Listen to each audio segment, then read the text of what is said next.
Hi hello friends, welcome back to my channel Lims vlogs. எல்லாரும் எப்படி இருக்கீங்க? நாங்கள் ரொம்ப நல்லா இருக்கோம். நீங்களும் ஹாப்பியாக ஹெல்த்தியாக இருப்பீங்கன்னு சொல்லி நினைக்கிறேன். அண்ட் இன்னைக்கு என்ன vlogனு வந்து பார்த்தீங்கன்னா, இன்னைக்கு வந்து டிப்ஸ் வீடியோ கிடையாது. 2-3 வீடியோ ஃபுல்லாக வந்து டிப்ஸாகவே தான் இருந்துச்சு. சரி, இன்னைக்கு ஒரு சின்னதாக ஒரு vlog எடுக்கலாம் அப்படின்னு சொல்லிட்டு தான் ஆரம்பிச்சிருக்கேன். vlogனாலும் இதுலேயும் ஒரு டிப்ஸ் எல்லாமே இருக்குது. ஸோ உங்களுக்கு கண்டிப்பாக யூஸ்ஃபுல்லாக தான் வந்துட்டு இருக்கும். இன்னைக்கு வந்து வெள்ளிக்கிழமை, பட் ஆனால் இந்த விஷயத்த செய்யவே கூடாது. ஆனால் எனக்கு சுத்தமாக டைமே இல்லை. இன்னைக்கு தான் வந்து அமைஞ்சது, அதனால தான் செய்ய போகிறேன். என்னென்னு பார்த்தீங்கன்னா, இந்த பூஜை சாமான்லாம் வந்து விளக்க தான் போகிறேன். ரொம்ப காஸ்ட்லியாக கடையில் லிக்விட் இந்த மாதிரிலாம் வந்துட்டு நம்ம சேனல் பொறுத்த வரைக்கும் வீட்டில் இருக்க பொருளை வச்சு எப்படி ஆர்கனைஸாக எப்படி க்ளீனாக வைக்கலாம் அப்படின்றத நான் ரெகுலராக ஒரு வீடியோ போட்டுட்ருக்கேன். இதுவும் வந்து ஒரு சின்ன டிப்ஸ் தான். இதுக்கு முன்னாடி நான் வந்து பூஜை சாமான்லாம் வந்து கழுவின வீடியோலாம் போட்டிருக்கேன். அதில் வந்துட்டு கொடுத்த டிப்ஸ் வந்து கிடையாது. இது வந்து வேறு டிப்பு. கண்டிப்பாக வீடியோ ஸ்கிப் பண்ணாமல் பாருங்கள், ரொம்ப ரொம்ப யூஸ்ஃபுல்லாக இருக்கும். அதே மாதிரி இவ்வளோ நாள் நம்மளோட சேனலுக்கு நீங்கள் கொடுக்குற சப்போர்ட்டுக்கு ரொம்ப ரொம்ப நன்றிங்க. புதுசாக யாராவது சேனலை பார்த்துட்டு இருக்கீங்க அப்படின்னா சப்ஸ்கிரைப் பண்ணிக்கோங்க. பக்கத்தில் இருக்க பெல் ஐக்கானை கிளிக் பண்ணிட்டீங்கன்னா எப்பயுமே நோட்டிஃபிகேஷன் வந்துடும். நீங்கள் உடனே வீடியோ வந்து பார்த்துக்கலாம். இப்போ வாங்க வீடியோக்குள்ளே போகலாம். இப்போ வந்து கந்தசஷ்டி விரதம் இல்லையா? நான் வந்து கந்தசஷ்டி விரதம்லாம் இல்லை, பட் இருந்தாலுமே டெய்லி வந்து விளக்கு பற்றி சாமி கும்பிட்டு இருக்கேன். அதனால வந்து ரொம்பவே வந்து எண்ணெய் பிசுக்காயிடுச்சு.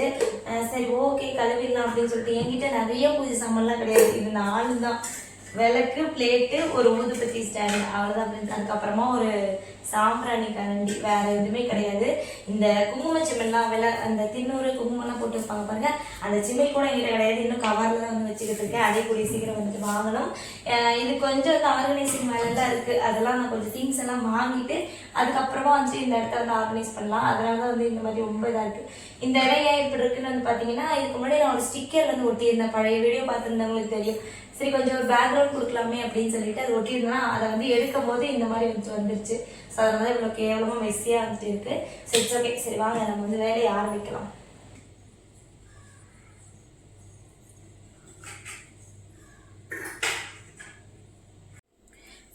ஸோ தேவையான திங்ஸ் எல்லாமே எடுத்து வச்சுட்டேன். புளி வந்து காலையிலே ஊற வச்சுட்டேன். இது வந்து தயிர், லெமனு, அப்புறம் வந்து புதுசாக ஒரு ஸ்க்ரப்பு. நம்ம வந்து பூஜை சாமான் விளக்கணுன்னா புதுசாக ஒரு ஸ்க்ரப்பு யூஸ் பண்ணிக்கோங்க. இப்போ ஃபஸ்ட்டு ஒரு பேஸ்ட் வந்து ரெடி பண்ணிக்கலாம். இந்த மாதிரி ஒரு பிளேட் வந்து எடுத்துக்கோங்க. அதில் வந்துட்டு ஃபஸ்ட்டு புளி, இந்த புளியை வந்து நல்லா திக்காக கரைக்கணும்னு தண்ணி தேவையில்லை. நான் நிறைய தண்ணி ஊற்றிட்டேன். நீங்கள் ஊற வைக்கும்போது கொஞ்சமாக தண்ணி ஊற்றி ஊற வச்சுக்கோங்கப்பா.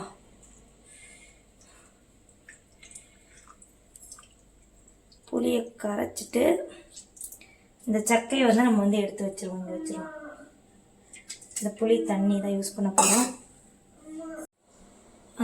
அது கூட வந்து பார்த்திங்கன்னா கல்லுப்பு வந்து போட்டுக்கோங்க.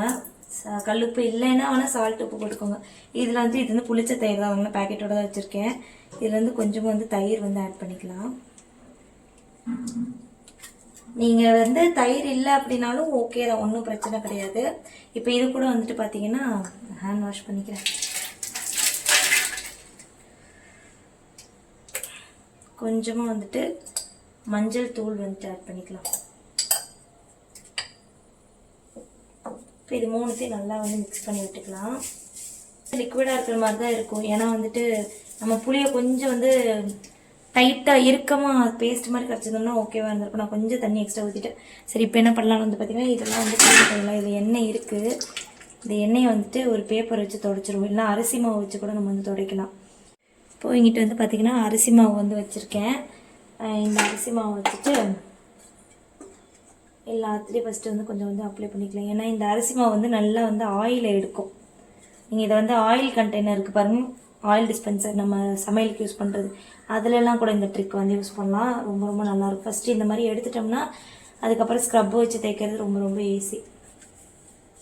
நம்ம இதுக்கோசரம் வந்துட்டு பாத்திரம் விளக்குற லிக்விட் யூஸ் பண்ணிட்டு இருந்தோம்னா அது நிறைய லிக்விட் ஆகும். பட் ஆனால் எண்ணெய் பிசுக்கு வந்து அந்தளவுக்கு போகாது. இந்த மாதிரி தேய்ச்சி விட்டுருங்க. ஃபஸ்ட்டு பார்த்திங்களா, கம்ப்ளீட்டாக வந்துட்டு ஆயில் வந்துட்டு எடுத்துருச்சு. எப்படி வந்து நம்ம ரெகுலராக வந்துட்டு விளக்கு போடுறோம் அப்படின்னா வந்துட்டு வாரத்துக்கு ஒரு தடவையாவது இந்த பித்தளை பாத்திரத்தில் வந்து கழுவுறது நல்லது. ரொம்ப நாள் விட்டு வச்சுன்னா அது ரொம்ப வந்து ஸ்டெயின் ஆயிரும், கழுவுறது வந்து ரொம்ப கஷ்டமாயிரும்.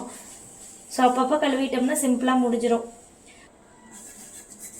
இதை இப்படி தேய்ச்சிட்டு அப்படியே ஒரு 5 நிமிஷம் அப்படியே விட்டுட்டோம்னா அதுக்கப்புறம் கழுவிட்டு நம்ம அந்த புளி பேஸ்ட் கரைச்சி வச்சுருக்கோம் பாருங்க, அதை யூஸ் பண்ணிக்கலாம். இது கொஞ்சம் நேரம் அப்படியே வந்துட்டு இருக்கட்டும். ஓகேப்பா, எல்லாமே வந்துட்டு ஒரு 5 நிமிஷம் வந்து நல்லாவே வந்து ஊறிடுச்சு. இப்போ வந்துட்டு ஜஸ்ட்டு சும்மா வந்து ஒரு வாஷ் மட்டும் பண்ணிக்கலாம். என் பசங்க பின்னாடி கத்துறாங்க, கொஞ்சம் இரிட்டேட்டிங்காக இருக்கும், அட்ஜஸ்ட் பண்ணிக்கோங்க. இப்போ இந்த மாதிரி வாஷ் பண்ணிட்டோமா, அடுத்து வந்துட்டு நம்ம ரெடி பண்ணி வச்சுருக்கோம் பாருங்கள் இந்த பேஸ்ட்டு, இதை வச்சுட்டு இப்படி வந்து தேய்ச்சி விட்டுக்கலாம். இது ஜஸ்ட்டு வந்து அப்ளை பண்ணி விட்டால் போதும். நீங்கள் ஸ்க்ரப்லேயோ இல்லை கையிலையோ வந்து அப்ளை பண்ணிக்கோங்க. எந்த அளவுக்கு வந்துட்டு ஸ்ட்ரெயின் இருக்கோ அந்தளவுக்கு நீங்கள் வந்து தேய்ச்சிக்கோங்க. எனக்கு கொஞ்சம் ஸ்ட்ரெயின் அதிகமாகவே இருக்குது, அதனால நான் கொஞ்சம் வந்து அழுத்தம் கொடுத்து தான் வந்து தேய்க்கிறேன்.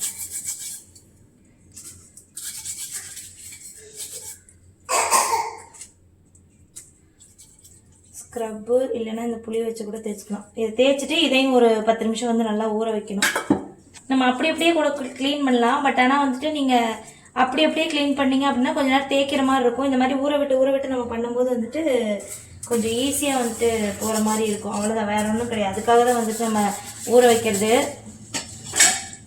காலையில் இதை ரெடி பண்ணி நீங்கள் ஊற வச்சிட்டிங்க அப்படின்னா அப்புறம் நீங்கள் உங்களோட ஃப்ரீ டைமில் கழுவிட்டிங்கன்னா கொஞ்சம் வந்துட்டு ஈஸியாக இருக்கும். இந்த கல்லுப்பு வந்துட்டு நல்லா வந்துட்டு இந்த ஸ்டெயின்லாம் ரிமூவ் பண்ணுற அந்த ஒரு இதாக இருக்கும். உப்பு போடுறதுனால வந்துட்டு இந்த பாத்திரம்லாம் கருப்பாயிரும் அப்படின்னு சொல்லிட்டு நினைக்க வேணாம். ஏன்னா உப்பு போட்டால் வந்து பளபளன்னு தான் ஆகும். பட் ஆனால் வந்து நீங்கள் வந்து உப்பு தண்ணியில் கழுவிட்டு அதுக்கப்புறமா நீங்கள் நல்ல தண்ணியில் வந்துட்டு வாஷ் பண்ணிடணும். நீங்கள் அப்படியே உப்பு தண்ணியோட கழுவிட்டு விட்டுட்டீங்க அப்படின்னா அகைன் வந்துட்டு சீக்கிரமாகவே கருத்து போயிடும். ஸோ அதை மட்டும் வந்து பார்த்துக்கோங்க, அவ்வளோதான்ப்பா. ஃபுல்லாகவே எல்லா இதுலேயுமே நான் வந்து அப்ளை பண்ணி விட்டுட்டேன். பாருங்கள், இந்த ஊதுபத்தி ஸ்டாண்ட்லாம் கூட கொஞ்சம் இந்த மாதிரி கருப்பாக இருக்குது, அது எல்லாமே போயிடும். இது தேய்க்கும் போதே உங்களுக்கு கொஞ்சம் வித்தியாசம் தெரியும்னு சொல்லிட்டு நினைக்கிறேன். பார்த்தீங்களா, இது தேய்க்கும் போதே வித்தியாசம் தெரியும். இதை ஒரு 10 நிமிஷம் ஊற வச்சுட்டு அகைன் வந்து நம்ம தேய்ச்சிக்கலாம். இது ஒரு ஊறட்டும் ஒரு 10 நிமிஷம். இப்போது 10 நிமிஷத்துக்கு அப்புறம் பார்த்தீங்கன்னா இது நல்லா வந்து ஊறி இருக்குது. இப்போ வந்து ஸ்க்ரப்பில் வச்சு நம்ம வந்து தேய்ச்சிக்கலாம். ஆல்ரெடி சொன்ன மாதிரி தான், கொஞ்சம் ஸ்டெயின் அதிகமாக இருக்குது அப்படின்னா கொஞ்சம் அழுத்தமாக வந்து தேய்ச்சிக்கோங்க. ஸ்டெயின் கம்மியாக இருக்குது அப்படின்னா இந்த ஊற வைக்கும் போதே பாதி வந்து போயிடும். அதுக்கப்புறமா லைட்டாக நீங்கள் வந்து தேய்ச்சாலே வந்துட்டு போதும். இவ்வளோ வேலையெல்லாம் எதுக்குக்கா, கடையில் ஒரு சபினா இல்லை பீத்தாம்பரி வாங்கி க்ளீன் பண்ணிட்டு போகலாமேன்னு சொல்லி நினைப்பீங்க. பட் ஆனால் அதெல்லாம் ஓகே. பட் ஆனால் அதெல்லாம் கூட அஃபோர்ட் பண்ண முடியாத அளவுக்குலாம் நிறைய பேர் இருப்பாங்க இல்லையா. ஸோ அவங்களுக்காக தான் இந்த மாதிரி டிப்ஸ் எல்லாம் வந்து ஷேர் பண்ணுறேன். இது வந்து சிம்பிள் தான். நம்ம முதல்ல இருந்தே வந்து புளியில் வச்சு தான் வந்து க்ளீன் பண்ணுவாங்க அம்மா, நம்ம பாட்டி எல்லாருமே. அந்த மாதிரியே அது கூட வந்து எக்ஸ்ட்ரா இந்த மஞ்சள் பொடி, உப்பு இதெல்லாம் தான் நம்ம வந்து சேர்த்து வந்து க்ளீன் பண்ணுறோம். ஸ்க்ரப்புக்கு பதிலாக நம்ம வந்து புளி வச்சு கூட தேய்ச்சிக்கலாம். ஏதோ ஒன்று, அந்த புளி வந்து வேஸ்ட் ஆகக்கூடாது இல்லையா, அதனால வந்துட்டு அதை வச்சு கூட நீங்கள் வந்து தேய்ச்சிக்கலாம். இதுக்கு நீங்கள் ஃப்ரெஷ்ஷாக புளி ஊற வைக்கணும் அப்படின்ற அவசியம்லாம் இல்லை ஃப்ரெண்ட்ஸ். நம்ம சாம்பார் ரசத்துக்கெல்லாம் யூஸ் பண்ணுவோம் பாருங்க. சாம்பாருக்கு நான் புளி யூஸ் பண்ண மாட்டேன். மற்ற புளி குழம்பு அப்புறம் ரசத்துக்கெல்லாம் யூஸ் பண்ணுவோம் பாருங்க. அப்போ புளியை வந்துட்டு இது பண்ணிட்டு அந்த சக்கையை வச்சுருப்போம்ல, அந்த சக்கையை வந்து வேஸ்ட் பண்ணாமல் அந்த சக்கையில் கூட நம்ம வந்து இந்த மாதிரி க்ளீன் பண்ணுறதுக்கு யூஸ் பண்ணிக்கலாம். ஸோ புளியும் வந்து நம்ம வீணாக்கிற மாதிரி. பட் ஆனால் நான் இப்போ வந்துட்டு புளி இதுக்காக வந்து ஊற வச்சுருந்தேன். என்கிட்ட பழைய புளியெல்லாம் எதுவும் இல்லையா, அதனால புளியை வந்து ஊற வச்சுருந்தேன். இதை நான் கழுவி காமிக்கிறேன் பாருங்கள். இது எல்லாமே ஆனால் நான் கொஞ்ச நேரம் அழுத்தி தேய்ச்சேன். நான் தேய்க்கலைன்னா நான் வந்து சொல்ல மாட்டேன். நான் கொஞ்ச நேரம் அந்த நம்ம பேஸ்ட்டு ரெடி பண்ண பாருங்கள், அதெல்லாம் வச்சு தேய்ச்சதுக்கு அப்புறமா வந்துட்டு இந்த மாதிரி வந்துட்டு இருக்குது. பட் ஆனால் இந்த இடம்லாம் கொஞ்சம் வந்து தேய்க்கணும். இந்த இடம் பார்த்திங்களா, நம்ம எண்ணெய் எல்லாம் ஊற்றி வைப்போம், அது நல்லா வந்து தேய்ச்சதுனால சூப்பராக வந்து கிளியர் ஆயிடுச்சு. இது நான் வந்துட்டு வாங்கினதுலேருந்தே வந்து கிளியர் பண்ணதில்லை. இப்போ நான் இதை வந்து லெமன் வச்சு வந்து அந்த பேஸ்ட்டை போட்டுட்டு லெமன் வச்சு லைட்டாக வந்து தேய்ச்சி பார்த்தேன். இந்த பிளாக் வந்து ரொம்ப டார்க்காக இருக்கனால ஓரளவுக்கு மட்டும் இந்த சைடில் வந்து போயிருந்துச்சு. இதே தேய்ச்சிட்டு இது இருக்கட்டும். அதுக்கப்புறம் வந்து பார்த்திங்கன்னா நம்மளோட காமாட்சி அம்மன் விளக்கு, இதையும் வந்து நல்லா வந்து தேய்ச்சிக்கலாம். இது உங்களுக்கு முதலைக்கு இப்போக்கு வந்து டிஃப்ரென்ஸ் நல்லாவே தெரியும். ஏன்னா நம்ம லிக்விட் போடுறதுக்கு முன்னாடி ரொம்ப வந்து எண்ணெய் பிசுக்காக இருந்துச்சு. அதுக்கப்புறமா வந்துட்டு அந்த லிக்விட் போட்டு கொஞ்ச நேரம் வந்து ஒரு லிக்விட் வந்துட்டு கொஞ்சம் லிக்விடு கிடையாது பேஸ்ட்டு, அதனால திக்கான பேஸ்ட்டை வந்து கரைச்சிக்கோங்க. அந்த அதில் என்ன மிஸ்டேக்னா புளி மட்டும் கொஞ்சம் தண்ணியாக போயிடுச்சு, அவ்வளோதான், வேறு எதுவும் கிடையாது. புளியை நீங்கள் கொஞ்சம் வந்து திக்காக கரைச்சிட்டிங்க அப்படின்னா அது ஒரு பேஸ்ட் மாதிரி இருக்கும். அந்த பேஸ்ட்டை வந்து இதில் அப்ளை பண்ணிவிட்டு ஒரு 10லேருந்து 15 நிமிஷம் அப்படியே விட்டுருங்க. ஃப்ரெண்ட்ஸ் இங்கே பாருங்கள், இதை வந்து லெமன் வச்சே நான் இவ்வளோ நேரம் வந்து நல்லா லெமனை திருப்பி போட்டு ஃபுல்லாக வந்து தேய்ச்சிட்டு ஓரளவுக்கு வந்து இந்தளவுக்கு வந்து கிளியர் ஆகிடுச்சு. இதில் நான் வந்துட்டு அரிசி மாவும் போட்டு வந்து தேய்ச்சேன். சரி ஒரு ஸ்க்ரப்புமாக இருக்குமேன்ட்டு அரிசி மாவு உப்பு போட்டு இந்த லெமனை வச்சு இப்படி ஃபுல்லாக வந்து அழுத்தம் கொடுத்து தேய்ச்சேன். ரெண்டுமே தேய்ச்சதுக்கப்புறமா இந்த ஸ்க்ரப்பை வச்சு நல்லா தேய்ன்னு தேய்ச்சி எடுத்தேன். அந்த கறி எல்லாம் வந்துட்டு அப்போ தான் வந்து போச்சு. நான் ரொம்ப டீப் ஸ்டெயினாக இருந்துச்சா, ஸோ அதனால் இந்த மாதிரி தான் வந்து தேய்ச்சேன். ஆனால் முன்னைக்கு உங்களுக்கே வந்து தெரியும், நான் வாங்கினதுலேருந்து கிட்டத்தட்ட 3 வருஷம் இதை வந்து யூஸ் பண்ணிட்டுருக்கேன். இன்றைக்கி தான் வந்து க்ளீன் பண்ணியிருக்கேன். பரவாயில்ல, ஓரளவுக்கு வந்து நல்லா தேய்ச்சதுலேயே வந்து போயிருச்சு. ட்ரை பண்ணி பாருங்கள். இதுலேயுமே அந்த பேஸ்ட் வந்து அப்ளை பண்ணிக்கோங்க. இந்த மாதிரி உங்கள் வீட்டில் ஏதாவது இந்த மாதிரி சாம்பிராணி கரண்டி இருந்துச்சுன்னா அந்த பேஸ்ட் அப்ளை பண்ணி ஒரு 10 நிமிஷம் விட்டுட்டு அதுக்கப்புறமா அரிசி மாவு, லெமன், உப்பு இதெல்லாம் போட்டு நல்லா வந்து தேய்ச்சிங்க அப்படின்னா சூப்பராகவே வந்துட்டு போயிடும். நம்ம காமாட்சி விளக்குமே வந்து பார்த்தீங்கன்னா இந்த இடத்துல லைட்டாக பிளாக் இருந்துச்சு பாருங்கள், அதையும் நான் இவ்வளோ நேரம் தேய்ச்சி விட்டுட்டேன் நல்லா லெமன் வச்சுட்டு. இப்போ வந்துட்டு எல்லாத்தையும் ஒரு வாஷ் பண்ணிவிட்டு நம்ம நார்மலாக வந்துட்டு பாத்திரம் விளக்கு யூஸ் பண்ணுவோம் இல்லைங்களா, அதை வச்சு நல்லா வந்து க்ளீன் பண்ணிக்கலாம். சிம்பிளாக வந்துட்டு வேலை முடிஞ்சிடும் ஃப்ரெண்ட்ஸ். இருக்குது காஸ்ட்லியாக கடையிலலாம் வந்துட்டு எதுவுமே வாங்க தேவையில்லை. வீட்டில் இருக்க பொருள் வச்சே நம்ம வந்து பூஜை சாமான் நல்லா பிரைட்டாக வந்து க்ளீன் பண்ணிக்கலாம். சூப்பராகவே வந்துட்டு நல்லா க்ளீன் ஆகும்.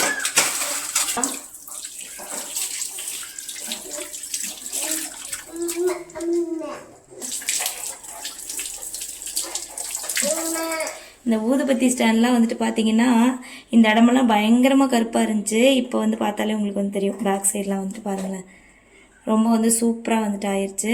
இதே மாதிரி எல்லாத்தையும் வந்து கழுவிட்டோம்.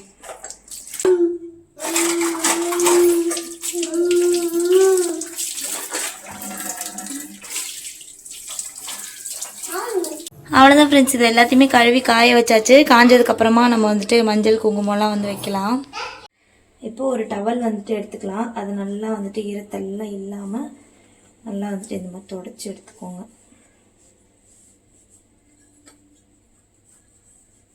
நல்லா காஞ்சிருக்கு அப்படின்னா ஓகே,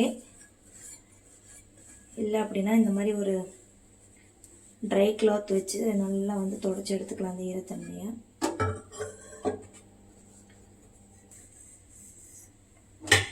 நெக்ஸ்ட் வந்து பார்த்தீங்கன்னா ஒரு பிளேட்டில் வந்து கொஞ்சமாக வந்து விபூதி வந்து போட்டு வச்சுக்கலாம்.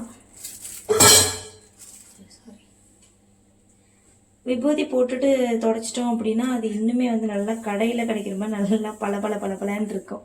அதுக்காக தான் விபூதி போட்டு நீங்கள் கையோடு இந்த மாதிரி ஒரு டவல் வச்சு அப்படியே ஃபுல்லாக இந்த மாதிரி இது பண்ணி விட்டுணும். தேய்ச்சி விட்டீங்க அப்படின்னா ரொம்ப நாளைக்கு நல்லா சூப்பராகவே பளபளன்னு இருக்கும்.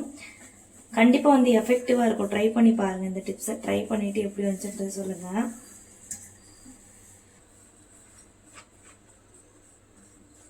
ஃபுல்லாக எல்லாமே வந்து தொடச்சி எடுத்தாச்சு. இப்போ வந்து பொட்டு வைக்கிறது வந்து பார்த்திங்கன்னா மோஸ்ட்லி நிறைய பேர்த்துக்கு வந்து தெரிஞ்சிருக்கும். தெரியாதவங்க யாராவது பார்த்துட்ருக்கீங்க அப்படின்னா நான் வந்து சொல்கிறேன். நான் எப்பயுமே வந்துட்டு சாமிக்கு படத்துக்கு இல்லை வந்துட்டு இந்த மாதிரி பூஜை சாமானுக்கு விளக்கு வைக்கும்போது அது கொஞ்சமாக வந்துட்டு மஞ்சள் எடுத்துப்பேன். அது கூட வந்துட்டு சந்தனமும் நான் வந்து மிக்ஸ் பண்ணி தான் வந்து கலப்பேன். ஏன்னா வெறும் மஞ்சள் மட்டும் நம்ம கலந்தோம் அப்படின்னா கொஞ்ச நாள்லேயே வந்துட்டு கருத்து போகிறதுக்கு சான்ஸ் இருக்குது. அது கூட வந்துட்டு பன்னீர் இல்லைன்னா வந்துட்டு ஜவ்வாது அதுவும் கொஞ்சம் வந்து போட்டிங்கன்னா நல்ல ஒரு மணமாக இருக்கும். ஒரு மாதிரி டிவைன் ஃபீல் வந்துட்டு இருக்கும்.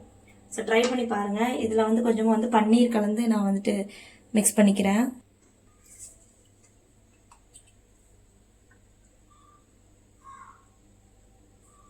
ஃபோட்டோ ஃப்ரேம்ஸ்க்கும் சரி, அதே மாதிரி வந்து அதாவது சாமி ஃபோட்டோ ஃப்ரேம்ஸ்க்கு சரி, நிலைவாசலுக்கு வைக்கும் போதும் சரி, நீங்கள் இந்த மாதிரி நீங்கள் மிக்ஸ் பண்ணிட்டீங்க அப்படின்னா நம்ம வீடே வந்துட்டு ஒரு மாதிரி ஒரு டிவைன் ஃபீல்லே வந்துட்டு இருக்கும். கோயிலுக்கு போனால் ஒரு ஸ்மெல் வரும் பாருங்க, அதே மாதிரி தான் வந்துட்டு இருக்கும். இது கொஞ்சம் வந்துட்டு அளவாக வந்து கரைச்சிக்கோங்க. உங்களுக்கு வந்து எந்த அளவுக்கு குவான்டிட்டி தேவையோ அந்த அளவுக்கு நீங்கள் வந்து கரைச்சிக்கலாம். இப்போ வந்து மஞ்சள் குங்குமம்லாம் வந்து ரெடியாக இருக்குது. பொட்டு வச்சிடலாம். காமாட்சி அம்மன் விளக்குக்கு நான் எப்பயுமே எப்படி பொட்டு வைப்பேன்னு வந்து பார்த்தீங்கன்னா கீழேருந்து மேலே போகிற மாதிரி தான் வந்துட்டு பொட்டு வைப்பேன். இப்படி தான் வந்துட்டு வைக்கணும். அதே மாதிரி நம்ம சுமங்கலி பெண்ணாக இருக்கோம் அப்படின்னா நம்ம ஃபஸ்ட்டு வந்து தாலிக்கு வந்து மஞ்சள் குங்குமம் வச்சுட்டு அதுக்கப்புறமா தான் வந்துட்டு நெத்திக்கு வந்துட்டு வைக்கணும். இதுக்கு அர்த்தம் என்னென்னு வந்து பார்த்திங்கன்னா நம்மளோட வாழ்க்கை வந்து கீழேருந்து மேலே படிப்படியாக முன்னேறி போவதாக தான் ஒரு அர்த்தங்க. இது நிறைய பேத்துக்கு வந்து தெரிஞ்சிருக்கும். தெரியாதவங்க யாராவது பார்த்துட்ருக்கீங்க அப்படின்னா வந்து தெரிஞ்சுக்கோங்க. இந்த மாதிரி தான் வந்துட்டு பொட்டு வைக்கணும். அதே மாதிரி வந்துட்டு பூஜை சாமான் அண்ட் வந்துட்டு விளக்கு பூஜை படங்களுக்கெல்லாம் பொட்டு வைக்கும் போதுமே வந்துட்டு ஒற்றைப்படையில் வைக்கிற மாதிரி வந்து பார்த்துக்கோங்க. ரெட்டைப்படையில் வைக்கக்கூடாது. நான் இந்த காமாட்சி அம்மன் விளக்கில் 17 பொட்டு வந்து வச்சுருக்கேன். நம்ம எத்தனை பொட்டு வேணாலும் வைக்கலாம். ஆனால் அது வந்து ஒற்றைப்படையில் இருக்க மாதிரி மட்டும் பார்த்துக்கோங்க. பூஜை சாமானை கழுவுன உடனே வந்துட்டு நீங்கள் பொட்டு வச்சிங்கன்னா தான் பார்க்கலுக்கு ரொம்ப வந்துட்டு மங்களகரமாக அம்சமாக வந்துட்டு இருக்கும். விளக்கணுன்னு அப்புறம் வச்சுக்கலாம் அப்படின்னு சொல்லி விட்டுட்டிங்கன்னா விளக்குலலாம் தூசி அடிக்கிறதுக்கு வந்து சான்ஸ் இருக்குது. ஸோ கண்டிப்பாக வந்து இதை வந்து ஃபாலோ பண்ணுங்கள். அவ்வளோதான், எல்லாத்துக்குமே வந்து பொட்டு வச்சு சாமி பாத்திரங்கள் எல்லாமே வந்துட்டு பூஜைக்கு வந்து தயாராகியாச்சு. அண்ட் இந்த வீடியோவும் இதோட நான் வந்து முடிச்சுக்கிறேன். ஐ ஹோப் இந்த வீடியோ உங்கள் எல்லாருக்கும் ஏதோ ஒரு வகையில் யூஸ்ஃபுல்லாக இருந்திருக்குன்னு சொல்லி நம்புகிறேன். யூஸ்ஃபுல்லாக இருந்துச்சு அப்படின்னா நம்மளோட சேனலுக்கு ஒரு லைக் கொடுங்க, உங்களோட ஃப்ரெண்ட்ஸ் அண்ட் ஃபேமிலிக்கும் ஷேர் பண்ணுங்கள், அவங்களுக்கும் ரொம்ப யூஸ்ஃபுல்லாக இருக்கும். நெக்ஸ்ட்டு என்ன வீடியோ போடலான்றதை கமெண்ட்டில் வந்து சொல்லுங்கள். நிறைய பேர் க்ளீனிங் vlog தான் வந்து ரெகுலராக கேட்குறீங்க. நானும் 1 by 1 வந்து ஷேர் பண்ணிட்டு தான் வந்துட்டு இருக்கேன். க்ளீனிங் vlog டிப்ஸ் வீடியோ, அதுக்கப்புறமா வந்துட்டு நார்மலாக என்னோட டெய்லி ரொட்டீன் இதெல்லாமே வந்து ஷேர் பண்ணுறேன். இவ்வளோ நாள் நீங்கள் நம்மளோட சேனலுக்கு கொடுக்குற சப்போர்ட்டுக்கு ரொம்ப ரொம்ப நன்றிங்க. தொடர்ந்து இதே மாதிரி சப்போர்ட் கொடுத்துட்டே வந்துட்டு இருங்க. நெக்ஸ்ட்டு வேறு ஒரு யூஸ்ஃபுல்லான vlogல வந்துட்டு பார்க்கலாம். அண்ட் வந்துட்டு மறக்காமல் புதுசாக யாராவது பார்த்துட்ருக்கீங்க அப்படின்னா சப்ஸ்கிரைப் பண்ணி வச்சுக்கோங்க. உங்களோட சப்போர்ட் எனக்கு ரொம்ப ரொம்ப தேவைங்க. நெக்ஸ்ட் வீடியோவில் பார்க்கலாம். இவ்வளோ நேரம் வீடியோ ஸ்கிப் பண்ணாமல் பார்த்ததுக்கு ரொம்ப ரொம்ப நன்றி. Bye bye.